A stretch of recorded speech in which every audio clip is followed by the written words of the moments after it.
In this video, I cover the top 11 ways startups waste their money so you can avoid costly beginner mistakes. I'm a startup founder with multiple exits, author of 3 books on building startups, and an investor in more than 100 companies. To put this video together, I looked back at my experience both with my own startups and also the startups I'm invested in. Then I went on Twitter and I asked folks for their examples, and I got a bunch of really good suggestions. And in fact, more than half of these 11 were from folks on Twitter. And so if you were one to suggest that, I appreciate it. And if we are not connected on Twitter, I am at Rob Walling, as well as at MicroConf. The first mistake is scaling sales before the product is ready, and it comes to us from Chris Lukenbill. A mistake he's seen is hiring sales staff before you've sold consistently as a founder because you're a developer and you feel comfortable building and not selling. This also works for marketing as well. And I have a sub bullet of this of just staffing up in general before you've built something people want. And especially if you raise buckets of money, a big mistake I see is people just hiring because they think they need to spend the money. And you can raise money and still be a capital efficient or a mostly bootstrapped company that operates in a way that doesn't waste money on status or lavish things that really aren't contributing to the bottom line. It's nice to have the discipline of hiring slowly when you start to see a pain point coming and not having to staff up before you really have any demand for your product. Our next one comes from Peter Bowyer. Peter says, getting starry-eyed about growth before you've got many or any paying customers, and so engineering at Twitter scale rather than getting the foundations right. This is called gold plating, and it wastes a lot of money. It's like putting gold plating on something, just for the appearance of it. And back in my consulting days, we would have some clients just tell us, I want this to scale to 10,000 simultaneous users. And we would say, but you have no marketing and no audience. Like, you can scale this up as you go. But if they wanted 10,000 and they would pay for it, it's something that I've seen, and it definitely resonated with me when Peter said this because I've seen it in action. Mistake number 3 is overpaying for prestigious office space. As a startup, you're not a bank. You're not a realtor. You're not some office that needs to have a bunch of prestige because you're going to have clients or customers over. As a startup that's operating on the internet and most likely selling your software to people who will never ever see your office, you don't need to get an office on Wall Street or in Beverly Hills or in San Francisco. You can go to kind of anywhere, right? I mean, that's the beauty of bootstrapping and mostly bootstrapping. I have seen startups where the owner somehow feels like they're not a real company unless they have this office space, and they go and they do it, and it's a huge waste of time. And they sign a long lease, and then they realize it's burning a ton of their money. They've bought furniture, for crying out loud, and they find themselves really burning a lot more cash than they should have. I'm not saying get a crappy office space, but you can definitely get a nice office space if you need one in a place that maybe is not as prestigious as the most prestigious building in town, because there really is not a ton of purpose to it other than your own ego. Mistake number 4 is overhiring. And this is different than mistake 1, which was hiring before your product is ready. Let's say your product is ready, you have product market fit, and you start to scale up. I have seen companies hire 5 people when they should have hired 1. It was going to be a bunch of frothy churn with that many people trying to get started all at once. And frankly, there just wasn't enough real solid work for that many people to be doing. It's easy to do when you raise 10, 20, $30 million. It feels like you have infinity money, but it also puts this pressure on you to spend. And thankfully, the bootstrapped and mostly bootstrapped software community doesn't usually do this. The mistake we make is waiting a little too long to hire until things are on fire or until we're burning out. But overhiring is absolutely a way that I've seen startups burn a lot of cash. Mistake number 5 comes to us from Nate Ritter, and it's building without talking to customers.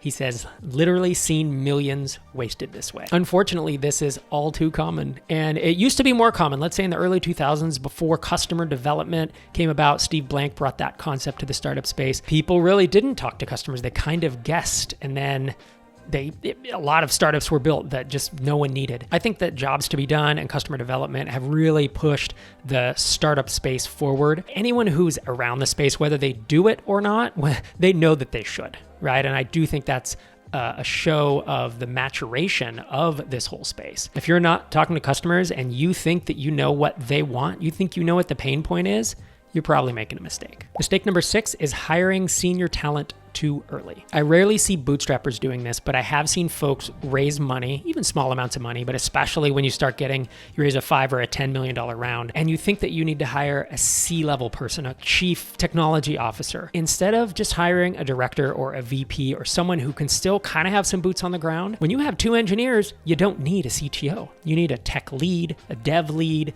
you need a manager of engineers, you need a director of engineering. There's a title that's appropriate when you have 2 engineers, but you don't need a C-level person. A true CTO in a major city is going to make hundreds of thousands of dollars, frankly, get a lot of stock options, and is not something that is a good idea for an early stage startup. Mistake number 7 comes to us from Earthlingworks on Twitter, and he says, a mistake is working with the wrong people. Employees, consultants, co-founders, partners, even customers. Each can be good or bad, and the bad ones are super costly. I couldn't agree more, and I don't know what else I need to say about this other than a mistake that founders make around this is not cutting ties with people who are toxic or people who are not good for your company. And this does mean customers. This does sometimes mean co-founders. This does sometimes mean employees, consultants, and agencies. Being disciplined about working with the right people can not only save you a lot of money, but it can save you time as well. Realize that bad hires and bad relationships, they're just going to happen. You're going to misjudge things. Things will change, but you have to fix them quickly. You have to learn how to hire slow and fire quickly. Mistake number 8 is having growth efforts that oppose a company's strengths or their DNA. And I like this one. This isn't one that I had really thought about. If you have a very sales-driven organization and maybe one of the founders is a great salesperson, it's likely that you're going to want to do sales and lean into that if that's in your DNA versus going out and trying to do a bunch of SEO to get inbound traffic and to build a funnel. Like if you don't have the experience of that, if that's not really, part of who your company is, it's maybe not something to do early on. Vice versa, if you really are that marketer that does content and SEO, trying to do outbound sales from scratch because you want a challenge or because you want to learn it is probably not a good early bet. And so leaning into the things that are in your own DNA or your startup's DNA are something that can help you not make this mistake. Mistake number 9 also comes to us from Earthlingworks on Twitter, and it's having bad strategy. He points out that execution is expensive, and that execution doesn't matter when the direction is wrong. This one's challenging, I'm gonna be honest, because knowing if your strategy is right or wrong is not necessarily something that's easy to determine from the start. Relying on old, maybe trite things like, well, eat your own dog food, and the product will sell itself, and we don't need marketing. These types of things aren't helpful. I think this comes with experience. I think it comes with developing your founder gut, your instinct, and watching others who do things successfully and trying to borrow their frameworks and the way that they think about these difficult things like strategy. Going into a space and watching a company that has been successful and not just looking at the surface level, the cargo culting of it, trying to talk to someone who used to work at that company, listening to podcast interviews early on from when they were still struggling. Like there's ways to get at the truth of how people succeeded, and using them to help improve your ability to think strategically is one way to avoid this mistake. Number 10 is from Punchline Copy, and the mistake is using agencies that don't deliver. She says, paying agencies that promise the world and deliver anything from a mediocre website to a big, wet nothing. This is something I've dealt with, I've experienced firsthand. This is something I have seen our tiny seed portfolio companies deal with. Oftentimes, the more expensive agencies do have minimums of, let's say, 3 months or 6 months. Know about that in advance. When I hear an agency say they want a 12-month minimum, that actually concerns me because I don't know if they're going to not be delivering for that full 12 months. I have worked with agencies with amazing testimonials who've worked with people that I respect. And then when we actually get into the process, it turns out, well, their team expanded and they used to be 5 people and now they're 40. And so I'm working with a completely different team, and what they deliver is not on par with what we wanted. I don't think most do it on purpose, but I think what happens is as agencies expand, it's hard to be as good as the founders or that early team. And so it's all too common to run into this mistake. Mistake number 11 is doing brand marketing too early. So there's direct response marketing where you ask for the sale and you track your conversions and you know how much you spend and how much money you're gonna make from those customers. And then brand marketing is just getting your name out there. It's what Coca-Cola does. It's what Crest and Procter & Gamble do. When you're in your early days, you can't afford to do brand marketing. You can't afford to just run ads that just get your name out there because no one cares. You have to really watch those dollars and cents, and you have to really watch traffic, your conversion rates, and understand your funnel.